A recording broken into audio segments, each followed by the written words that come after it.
अहमदाबाद में ईद मिलादुन्नबी जुलूस पर विवाद 1500वें साल पर परंपरा को चुनौती, मुस्लिम समाज में गुस्सा।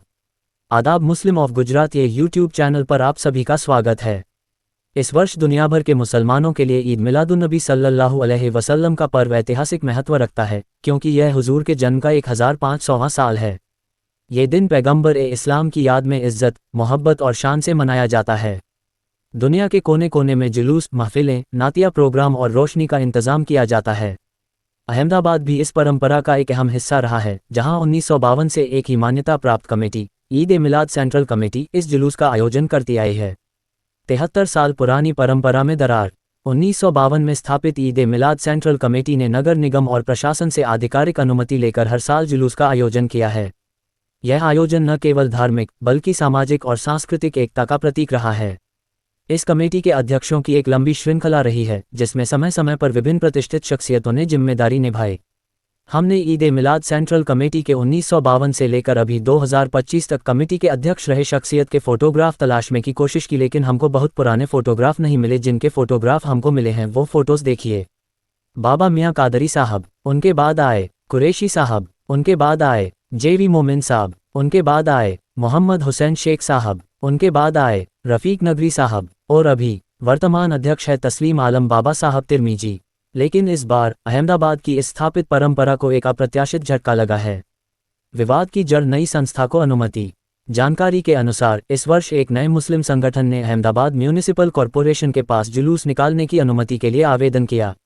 आश्चर्य की बात यह रही कि प्रशासन ने उन्हें अनुमति भी दे दी, वही तारीख और लगभग वही रूट जिस पर दशकों से सेंट्रल कमेटी जुलूस निकालती आई है। इस फैसले से पुराने आयोजकों और शहर के एक बड़े तबके में नाराजगी है। मुस्लिम समाज के कई नेता इसे प्रशासनिक चूक नहीं बल्कि सोची समझी चाल मान रहे हैं, जिसका उद्देश्य समाज में फूट डालना और परंपरा को कमजोर करना है। अगर रथ यात्रा में ऐसा संभव नहीं तो यहाँ क्यों? कई लोग इस घटना की तुलना अहमदाबाद की जगन्नाथ रथ यात्रा से कर रहे हैं। रथ यात्रा सदियों से जगन्नाथ मंदिर प्रशासन द्वारा आयोजित की जाती है और यह माना जाता है कि कोई अन्य संगठन उसी दिन और उसी रूट पर नई रथ यात्रा निकालने की अनुमति नहीं पा सकता। समाज का सवाल है, अगर हिंदू धर्म की इतनी बड़ी परंपरा में ऐसा बदलाव नहीं हो सकता तो मुस्लिम समाज की परंपरा में यह हस्तक्षेप क्यों? सामाजिक असर और खतरे। धार्मिक और सामाजिक नेताओं का कहना है कि इस तरह के फैसले से समाज में आपसी अविश्वास बढ़ सकता है। लंबे समय से चल रही धार्मिक एकता और आयोजन की गरिमा को ठेस पहुंच सकती है। भविष्य में अन्य धार्मिक आयोजनों के लिए भी अस्थिर मिसाल बन सकती है।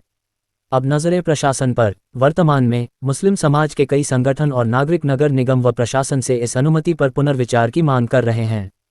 उनका कहना है कि परंपरा, इतिहास और सामाजिक सामंजस्य को देखते हुए अनुमति केवल मान्यता प्राप्त कमेटी को ही दी जानी चाहिए। निष्कर्ष, 1500वें साल का यह अवसर एकता और खुशी का प्रतीक होना चाहिए था, लेकिन अहमदाबाद में यह एक विवाद का कारण बन गया है। अब देखना यह है कि क्या प्रशासन समाज की भावनाओं का सम्मान करते हुए अपने फैसले में बदलाव करेगा या परंपरा और एकता पर यह विवाद गहराता जाएगा।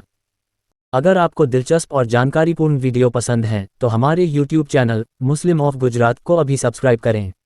वीडियो को लाइक करें और ज़्यादा से ज़्यादा शेयर करें ताकि हमारा संदेश दूर दूर तक पहुँचे। आपका सपोर्ट हमारे लिए बहुत मायने रखता है। शुक्रिया।